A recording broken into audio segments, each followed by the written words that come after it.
درانه کتونکو السلام علیکم. زه محمد سلمان همدرد د حق غږ پښتو چینل خبري لنډیز کې ستاسو قربا اوس تاسو پام را اړوم د مهمو خبرونو لنډیز.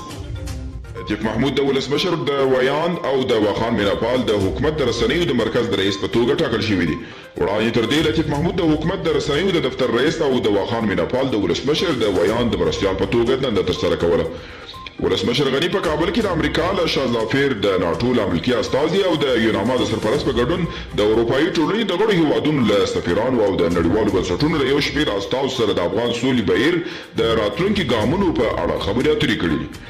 کانګریګیشنل ریسرچ سرویس راپور جوړ کړی چې پاکستان لا هم په افغانستان کې د وسلوالو ډلو ځانګړې توګه د حقاني شبکې ملاتړ کوي.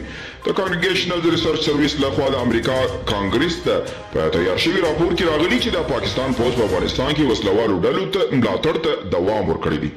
او سعودي عربستان ویلي چې له اسرائیل سره د اړیکو عادي کېدل د سیمې په ګټه دي. د سعودي د بهرنیو چارو وزیر فیصل بن فرحان السعود له CNN سره په تازه مرکه کې ویلي چې له اسرائیل سره د دغه هیواد د اړیکو عادي کېدل د ټولې سیمې په ګټه دي.